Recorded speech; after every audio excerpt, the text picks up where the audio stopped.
Hello, everyone, and welcome to tonight's edition of Literary Nights with Unsolicited Press.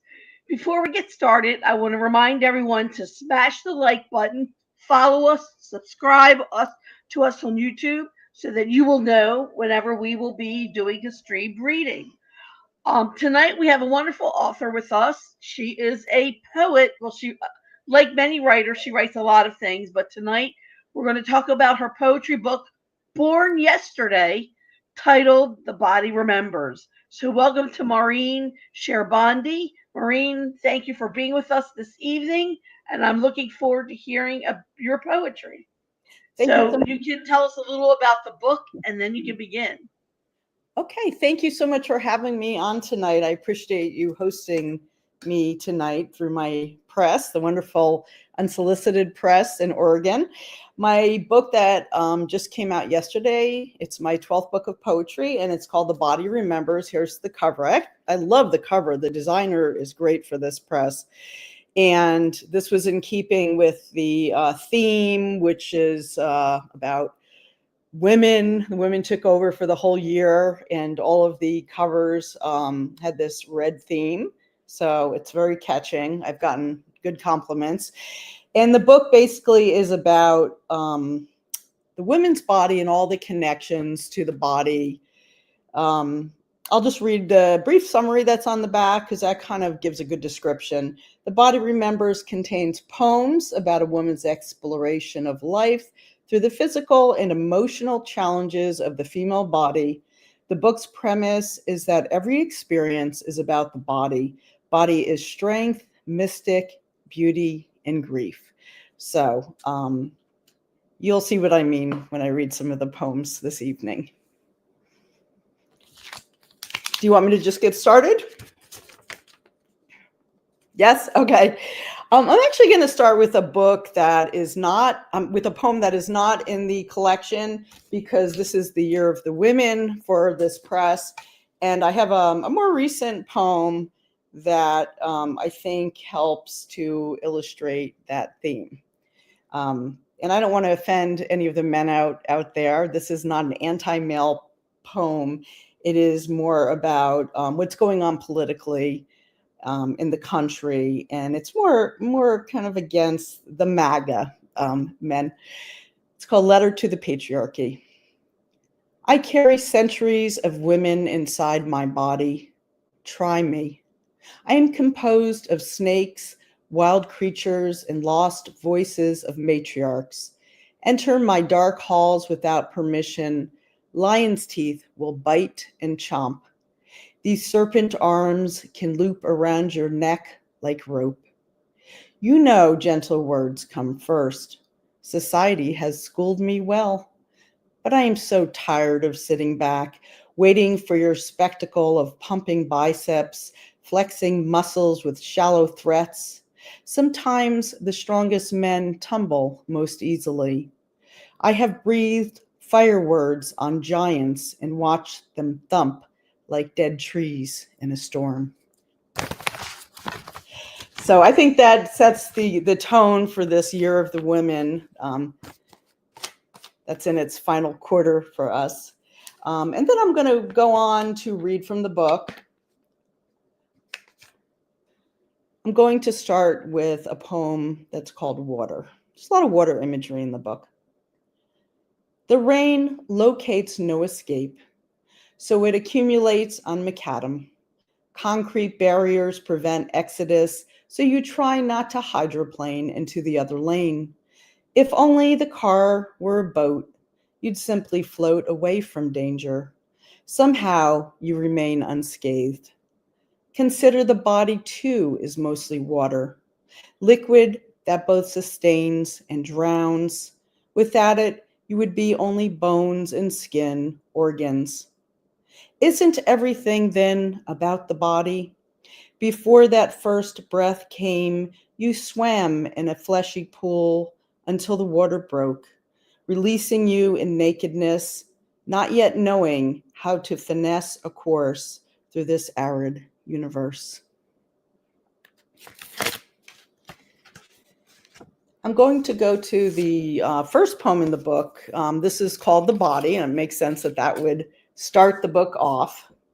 This was published several years ago in 13th Moon, which is a feminist journal. Body. Once again, this body seems not like my own, just some pea pod waiting to be shucked away. My body keeps taking over these poems. Body opens, nature comes in. Body wants to be cut away. I'm trying to find the peas inside. During labor, my first baby couldn't find his way out. He twisted his neck back towards darkness, the waiting light too strong for his new eyes. The doctor got the scalpel. Did I ever have a choice? They sliced into my numbed pyramidal, as if I were not even there. I saw small wet feet rise out of me. They stapled me shut. How could I not have separated body from mind? How can I ever own this body again? Now it wants to open back up, pull in the outside for good. Now that the body is closed, now that it is too late. I like the old school snapping of the fingers like the beat poets did. I saw you doing that. And this leads to C-section. I had one C-section and then two VBAC. Is that what they call them afterwards? Yeah, I think VBAC, when you have natural birth after having a C-section. And this is short. It's 2 3-line stanzas followed by 1 line. C-section scar. The throbbing begins 10 years later, whenever my son falls down at camp or bumps his arm against a pole at school. That shut window from where he reached out to the world swells and reddens as if a small messenger were left behind, like a telephone line to ring in his pain.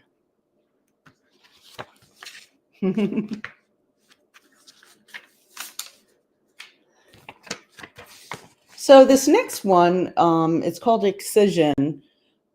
On one side of the family, there's nobody left. We don't have a huge family. My father died years ago, and he had a sister, and she died, and her husband died. And then my cousin Michael, who was just a little bit older than myself and my brothers, at the beginning of COVID, he died of lung cancer. I don't know if he had COVID and that complicated it, but he died at the very beginning of COVID. And he looked a lot like my dad. Excision. Behind my cousin's eye, they find a sac, a cyst, decide to excise it. The doctor dissects this body mystery. He finds a tooth, a hair. How long had it been there? What was this cyst? Lost twin, absorbed after cell division. My odd cousin, always quiet, uneasy. I blamed it on the accident. That Mack truck going 50, his dented bones and skin. He retreated to a hospital bed for a year, from 4 to 5. Relatives were amazed he was even alive. At night, he was perturbed by the shake rumble of passing vehicles, a whisper heckling inside his ears. Maybe he knew what tried to grow inside of him but never could. At night, the unborn twin fed distressing secrets from that prison head. Did he ask, why you instead of me? I guess that happens sometimes. A twin doesn't make it and gets absorbed into, I know it's kind of weird and gross, but apparently that happened.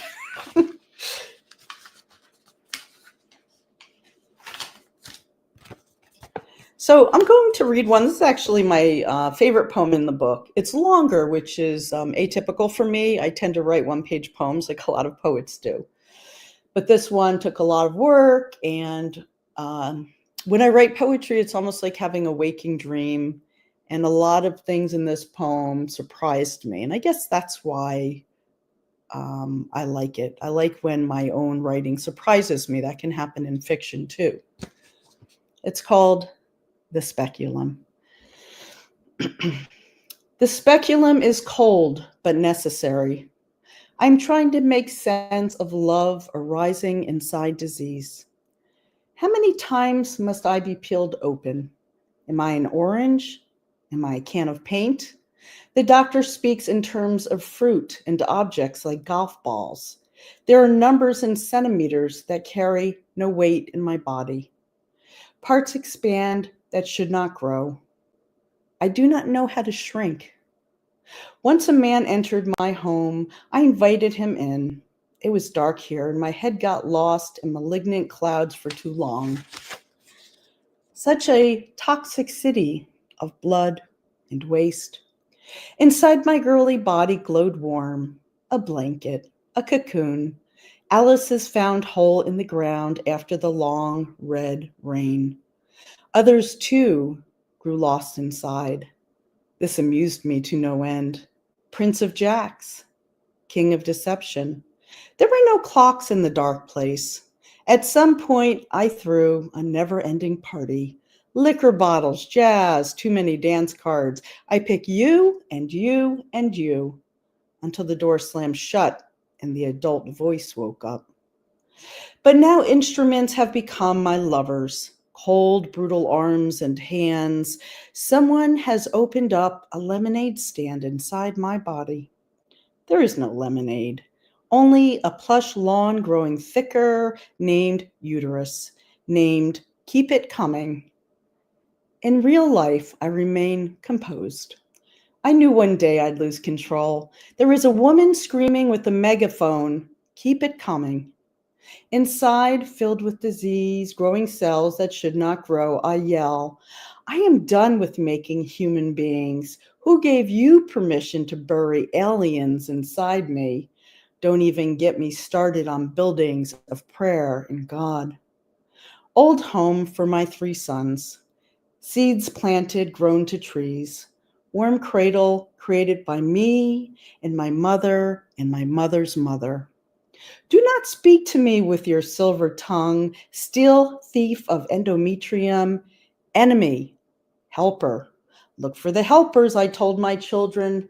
Such disguises they wear. Men in white uniforms. Still, I need you like I need a strong body on top of these hips. Stop prying me open. Dark creatures hide inside, the ones from my childhood closet, but pry me open, I need to know. In the surgical suite, the uniformed men say, close your eyes, sleeping beauty. You trust no one holding sharp-edged blades. Instrument with no song, no string or bow. How will I hear music again? Now just these notes of despair released from my own fleshy mouth. Bring on the chorus, excise those dark places. So that's quite long. The other ones are much shorter. So I have 2 older brothers and a younger brother. And, we're typical, I guess. We fought as children, we played. But I was raised Jewish and, I had a bat mitzvah. My mother's father was an Orthodox Jew, and her mother was not Jewish. They escaped Germany. The Holocaust, a lot of relatives did not. So we had a lot of rabbis. We went through a lot of rabbis at one period of time at our Jersey. And for some reason, one of the rabbis told my mother, oh, your children aren't, lost you for a second. Yeah. They're not Jewish until they You said the rabbi said your children aren't Jewish until they.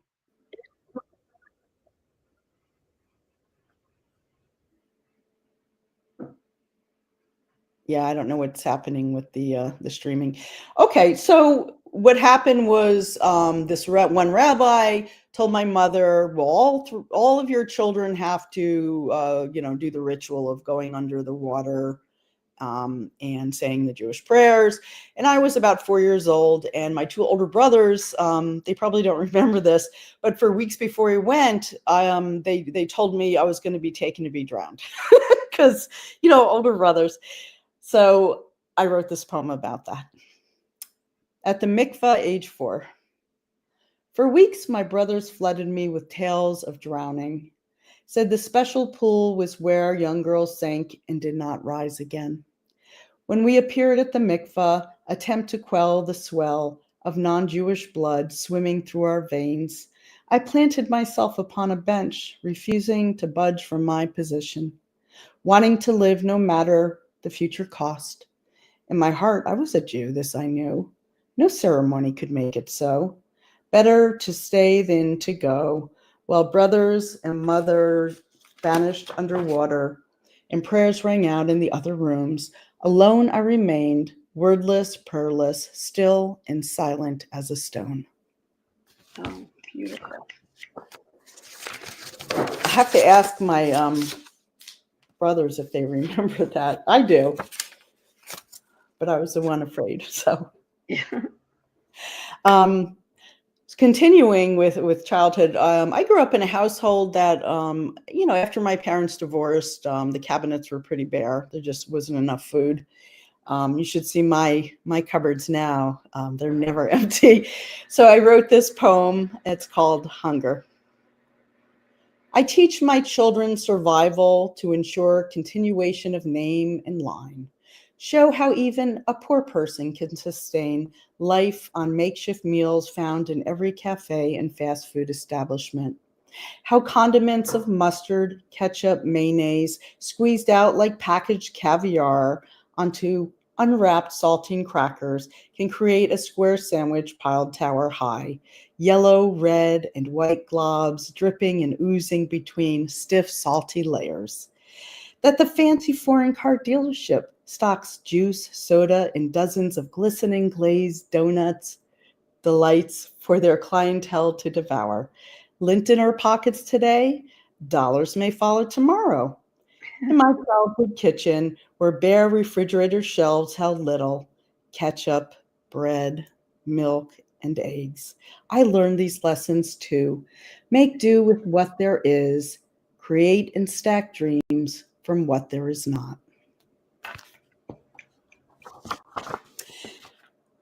I'm going to finish up, and then I think we're going to have questions, answers. I'm going to end with a poem that probably everyone can relate to. My father died when he was 77. My mom's getting older. She's pushing 90 in May. She'll be 90 next year. So I wrote this pretty short poem.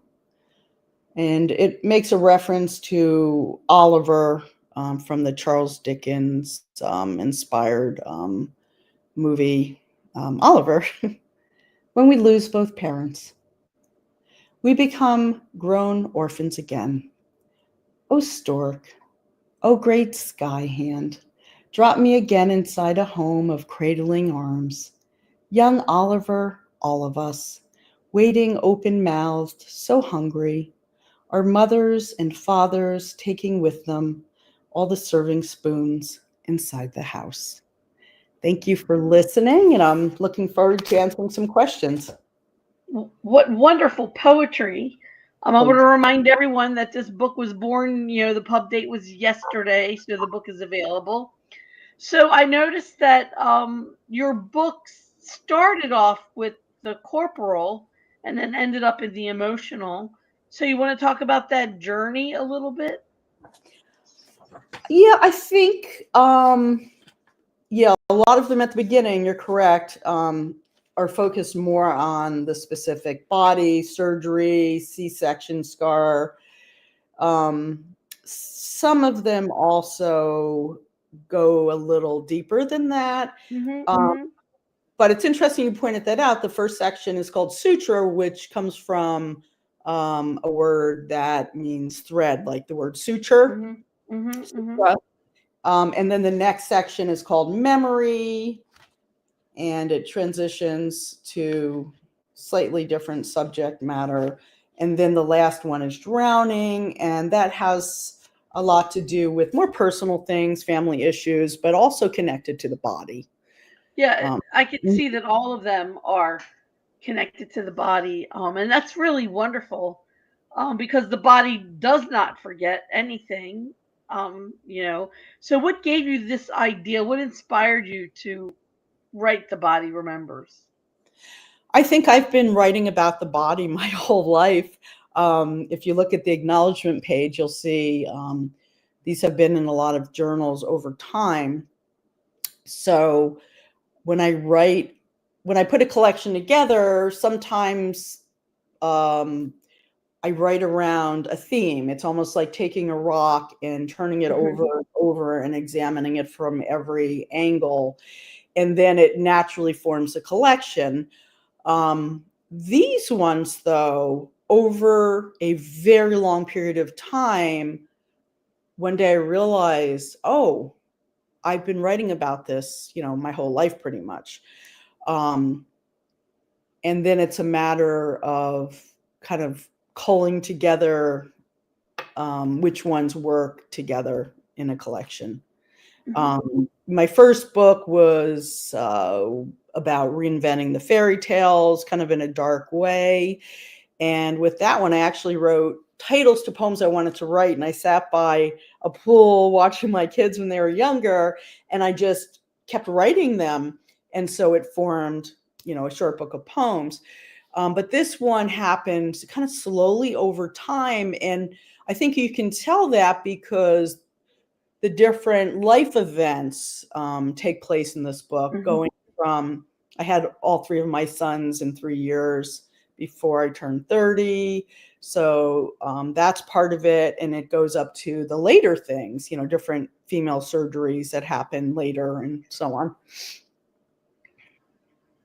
Well, it seems like you really capture the fact that the woman's body gives life, but also gives the women themselves a lot of aggravation with all the things that go wrong. So, in our ability to give life, we also get aggravation in return with all those surgeries. What was the inciting factor that wanted you to write a chapter of just suture, or referring to sutures? To do the suture section, Yes. it's really just how each collection is put together. Some people, print out all the poems that seem to be thematically connected in some way or tonally connected, put them on the floor, and then see what makes sense logically. It's almost an organic putting together Mhm. of these poems. Um, I think when I more recently wrote the speculum one and some of the other poems, there's a funny one I didn't read. They're not all really bleak. Um, Well, read. Let's hear the funny one, if well, you I want to read it. And yeah, then I want to get back to the speculum, because it has a very dark history, that instrument. yeah. We need these instruments, we need these tools, but it's a little creepy at the same Hmm. time. Hmm. Um, I'm always amazed. I had one doctor collected some of these older instruments and had them in these like dioramas on his wall. My grandfather was a country doctor in upstate New York, so I loved looking through his drawers and playing with the stethoscope. And I used to go on house calls with him in upstate New York. So I'm fascinated by the tools, but the very personal female ones seem so very invasive. Um, And like instruments of torture. Yeah, I mean, who's joyful when they see a speculum? Nobody that I know. It's a cringe moment. So, I think recently my doctor told me because of whatever age I am, there's a new rule. I only had to have like a pap smear every 2 years, and I went home and felt like celebrating, honestly. Um, okay, so I'm going to read Captain Von Trapp in the Surgical Suite. Oh, I Um, love that title. So sometimes what happens is, I already have an active imagination. So put me under, man, or put me slightly under, forget it. I have a crazy imagination. I think like a 5-year-old, really. So this was sort of a merging of Sound of Music, which just I think had its 50th anniversary, right? And Yeah, and it was hugely popular for a very long time. yes, and I think we have a new audience now because they just had it in movie theaters again on the big screen. But I had a crush on Christopher Plummer, right? Who didn't, right? Okay, so it was a merging of Sound of Music, Christopher Plummer, the song Edelweiss, which is a type of flower. It's like a white flower. Mm-hmm. It's Christopher Plummer. And let me start again. I'm sorry. Okay. It's Christopher Plummer in surgical scrubs holding a guitar instead of a scalpel. I tell him his version of Edelweiss is a favorite memory from my youth. That every man I later dated was held up to him in that one glowing moment, and no one has compared to Captain Von Trapp.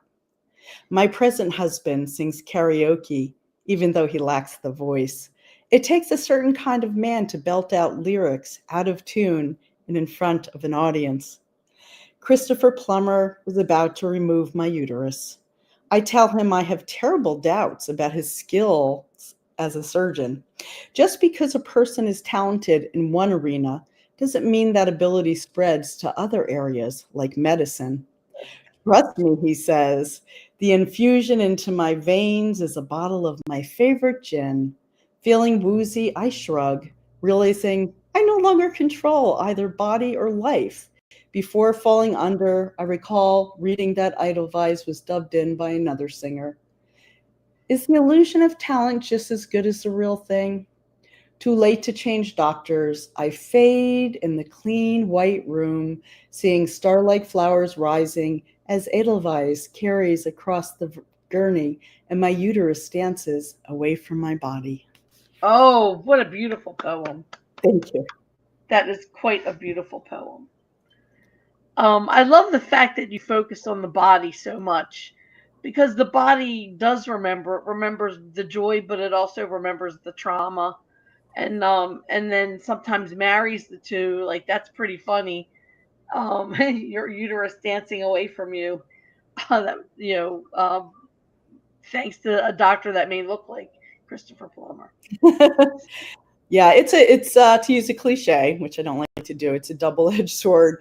We need all these body parts, and we appreciate them when we can't use them. I've been having a problem with my foot, and I have to go to like PT because of it. And now I really appreciate my feet like so much more because we need these. And I know as we get older, things happen. It's just part of life. But the body is a beautiful thing as well. I mean, think of all of the things that it can do. So it is good when it's working well, but when things aren't working quite as well, it affects everything we do, our mind and everything else. It forces us to adapt, actually. I'm Mhm. thinking about the people who have lost their limbs due to diabetes or some other kind of thing. Mhm. The new normal is the new normal. Yeah. So this was your what 12th book of poetry? Yes, that's correct. I've been Yeah. published. So Yeah. let's talk about your writing process.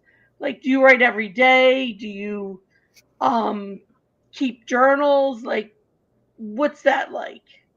Your So writing process. I have notebooks all over, and part of my process has been writing in different journals. The problem with that is sometimes I can't find certain poems I've written.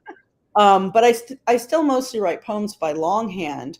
I write flash fiction. I write short stories that have been published in literary journals.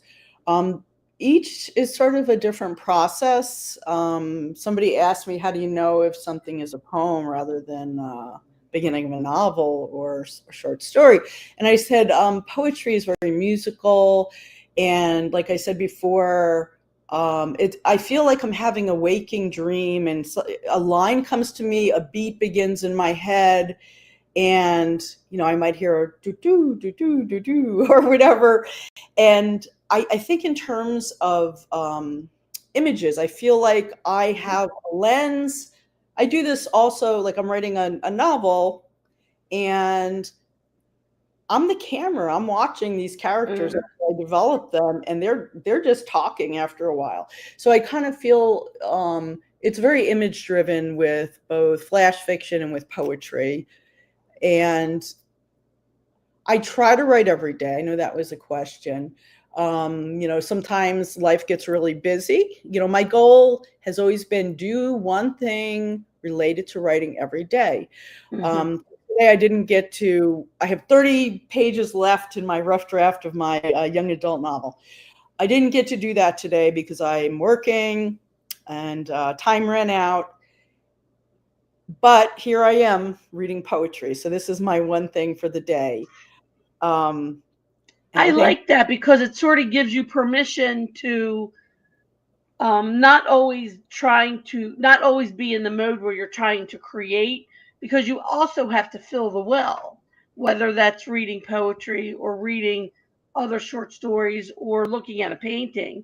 You still have to feed the well in order to produce something. right. So I really like that a Right. lot. And when any kind of book comes out, there's like, you have to put your other hat on. You have to do marketing, and there's emails. And yesterday I dropped books off at a local indie bookstore. I'm going to do it, going to Wake Forest to drop more books off at a different indie bookstore this weekend.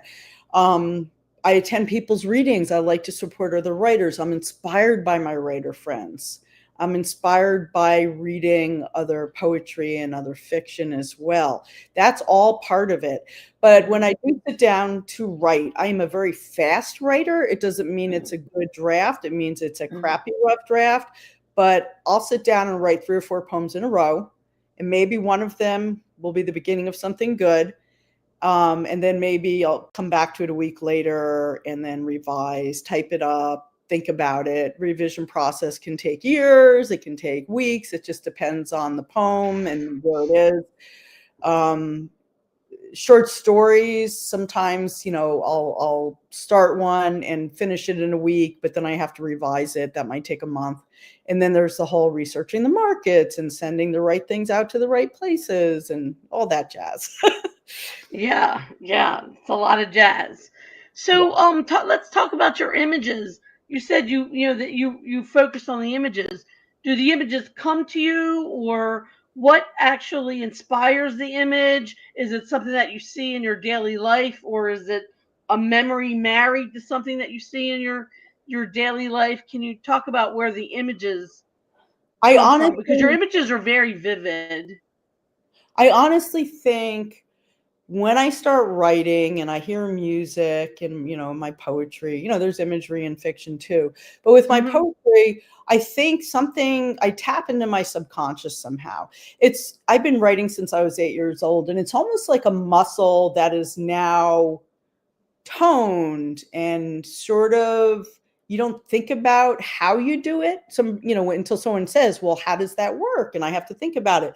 But because I've been writing so long, I feel like these images kind of surface from some weird place, and I let them in. I think part of the struggle for writers is allowing things to just happen. Like, don't edit yourself. Don't stop these images from rising up. And I just go with it. And, then some other connection will happen. Sometimes I overhear a conversation and then that leads to something. Sometimes I read a line in a book by Robert Bly and that triggers something to happen, some new image. A lot of things inspire me. Sometimes it's just looking out the window. I don't get writer's block. I sort of don't believe in it. I should knock on wood, I don't want to jinx myself. But I think of, you need space between writing. So, if you had a new collection, I feel like there's this incubation period. I call it a cocooning time where Hmm. my brain is shifting to something else. And I allow that to happen, I don't get mad. I don't say, why is this taking so long? I know by watching what happens over the years that sometimes there's this down period where I need to just look around more, read more, and then I start writing. But, I am very productive and prolific. That's part of my, northern work Yeah, and ethic. that's why I asked, because you have So, 12 books of poetry. Have you had any books of short stories or flash fiction published, or is that all in literary magazines? I have a young adult novel that was published by a small press in Texas that came out during the pandemic, which was really bad timing for marketing purposes. It's called Lucky Brilliant. And I like that genre. I think that's why I've gone back to it. I've had a ton of flash fiction published in a lot of different literary journals. I do have a short story collection that was published many years ago by a small press in Charlotte. And I have put together a new collection of stories that are kind of longer. The other collection had a lot of flash fiction in it. Mm. Um, and I've been sending that out to some places, seeing if I get any bites, and continuing to publish individual stories from that collection. It sounds like you are managing to do all this while you're working a full-time job, which is really incredible that you're able to dedicate so much time to it. Well, the job I have now actually pays really well, and I've only been working 20 hours a week, but it's very brain intensive. Um, I previously was a full-time English instructor at a community college in North Carolina. I was teaching 6 classes a semester. I was managing the literary journal for the school, and I had 40 students I advised. So they typically give you 3 jobs at community colleges for very little pay. And I did that for 10 years, and I resigned. I retired early, I'll say. Let's be kind. I did. I do get a retirement, whatever. So I retired January of 2024. And then I did application reviews part-time for a university. I was going to do that again this year, but I got this better gig. And so I'm doing that for 20 hours a week and trying to push it and do more than 20 hours. But like I said, I had COVID for 2 weeks. So it was hard to work at all with the COVID. Yeah, I would imagine. I would imagine. So a lot of younger writers or aspiring writers watch our streamed readings. What is some of the advice that you want them to know about becoming a writer, or becoming or reaching to a place where they're published, or whether they should not worry about that? What is some of the your best advice? And since you've had students, I'm sure you had to answer that question a lot. Oh, yes. I taught creative writing 1 and 2, as well as technical writing and essay writing. I think that people need to read a lot. Mm. I don't think people are reading a lot of novels. I mean, you can look at the statistics. I think anything that gets future writers to read anything at all, is helpful. If you want to be a poet, you need to be reading poetry constantly. And don't just read one poet that you like. See what's out there. One of the exercises I would give is I'd have them read like Allen Ginsberg and Mary Oliver. And then, for Allen Ginsberg, I'd say, try to mimic his style. I wasn't talking about plagiarizing. Just look at what he's doing. He was a beat poet. He did these rants and, other types of writing. And I want you to read one of his poems or 2 of his poems and try to mimic that style. So try different styles out. See what you connect with. I think a lot of young writers are reading poetry that's sort of trending. I Mm. I don't want to say it's bad that they're doing that. I think if they read anything, that's wonderful. But I think they should try to read some other try some contemporary poets that they connect with. You can go on YouTube or, some other video format and see people like Patricia Smith doing these great readings. Listen to Diane Seuss. She's amazing. So they need to listen to who's out there. If they don't want to read it, listen to it. Watch them perform. They give talks, with the internet and technology. It's so easy to just compile your list and be exposed to all these different writers. The same is true of fiction. So my advice is to read widely, pay attention. I went to graduate school for my MFA at Queen's University in Charlotte later in life, sort of in the middle of a divorce. So I was much older. When I was younger, I sold workers' comp insurance for the state of California, which was quite that's different. And I eventually, because I got my MFA in poetry, I was able to get a full-time community college teaching job. But I had published things by figuring out where to send to, by figuring out what is a line break. I studied the poems that I read, and I was self-taught, honestly, and I did it by reading. I don't think you need a graduate degree to become a better writer. I mean, think about 100 years ago, were there MFAs? No. Yeah, not at all. I think you need to experience life, be a really astute observer of the things around you in nature, as well as people and human behavior and so on. Yeah, that's really, really good advice. A couple of times when I was a guest instructor in creative writing classes, the first question I would ask is how many people in here love to read, or how many people read, and like one or two hands went up, and I'm thinking, well, if you're not reading and you want to write, who do you think is going to read your work? It's a learning experience to read, especially when you read like a writer, and also to mimic and to try on styles and things like that. I used to I have quite a collection of poetry books. We have a big library. My husband is a high school English teacher and is also a writer. And he used to be a sports writer, sports journalist as well. So between us, we have tons and tons of books. So I used to just bring in a box of some of my poetry books, and I'd get to know my students in my creative writing classes. And I would kind of do matchmaking, like, oh, I think you'd be interested in this edgy poet, or I think you would like this poet.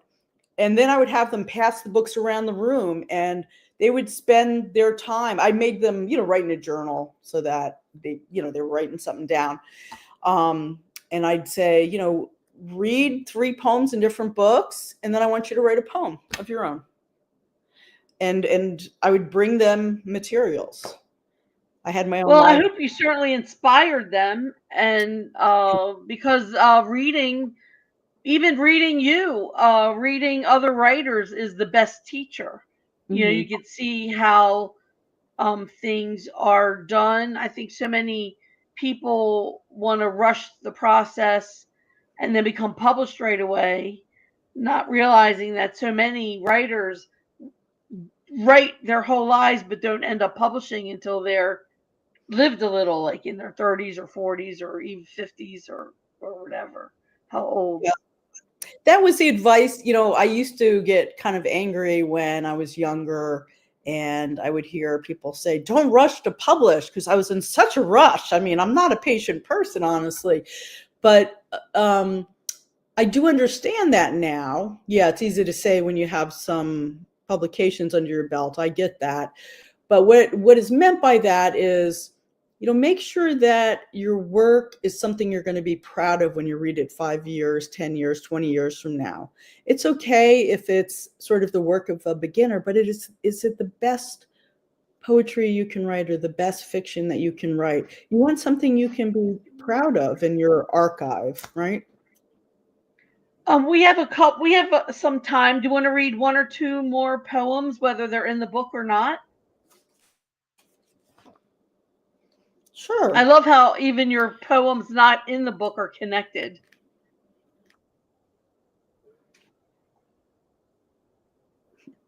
Yeah, I'm sort of in the angry female place right now. Well, we have a Um, right to be with all the stuff that's going on politically. When our right. daughters are having less rights than we have had enjoyed as younger women. Yeah, I don't even want to get started with that stuff. Um, all right, I'm going to read this poem. This is a page and a half. Is that okay? Yeah. Sure, we have 15 minutes. Okay. So, as I said, some people in my family died in the Holocaust. So relatives I didn't get to know. It's a long story, but my opa, my grandfather, was able to get hold of one visa sponsorship, I guess. There was a cousin named Jacob. By the way, that's the name of my oldest son because of that. And he sponsored, he's, one family member was actually given to my opa's brother. And when my opa went to visit the brother, he had thrown it away. And he said, "Why did you throw that away?" I'll use it. And he said, "Well, I'm not going to leave my family." And he said, "Well, I'll take it. I'll at least get out and then try to send for my family." So I guess the brother and the family died that didn't get out. Oh, wow. So my opa came over and he was a doctor and he had to learn the language. He worked as a busboy in, I think, Hoboken, New Jersey.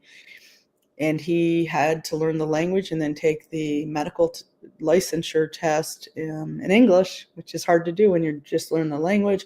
And then I think within the year, it was really late in the game too, so it was getting close.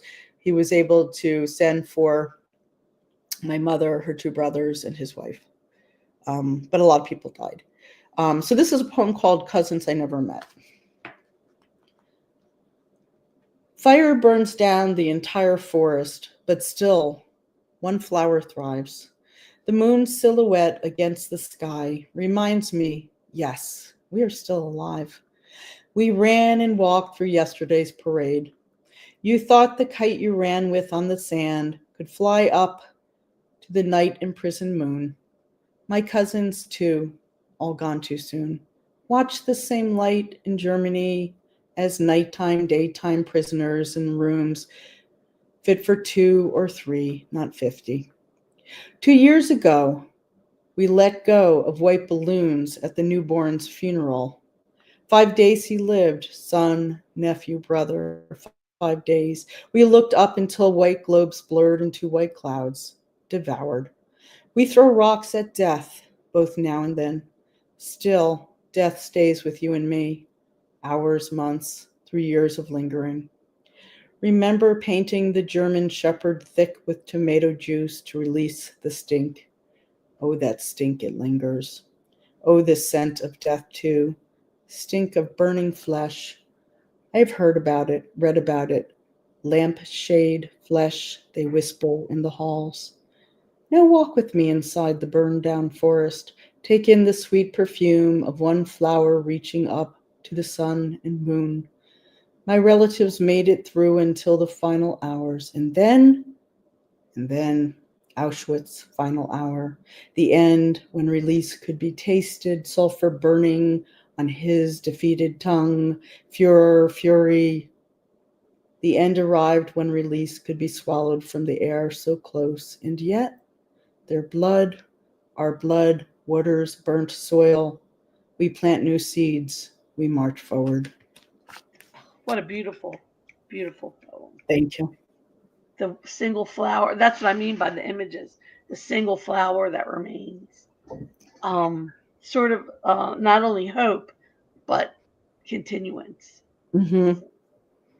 I can't think of a better way to end this beautiful reading this evening. I want to remind everyone that they could buy your book at where any good books are sold. Also on the Unsolicited Press's website, you can buy it there. I also want to remind everyone that our next reading is in 2 weeks, and that is today's. I can't find the on my desk. I can't find the date, but it's 2 weeks from now on a Wednesday, 8:30 Pacific time, 5:30 East. I'm sorry, 5:30 Pacific time, 8:30 Eastern time. We hope you'll join us. I want to thank everyone who joined us this evening. I see you. Thank you so much for listening to our wonderful writer this evening. I hope you buy her book and come and join us next time. See you in 2 weeks. Bye bye.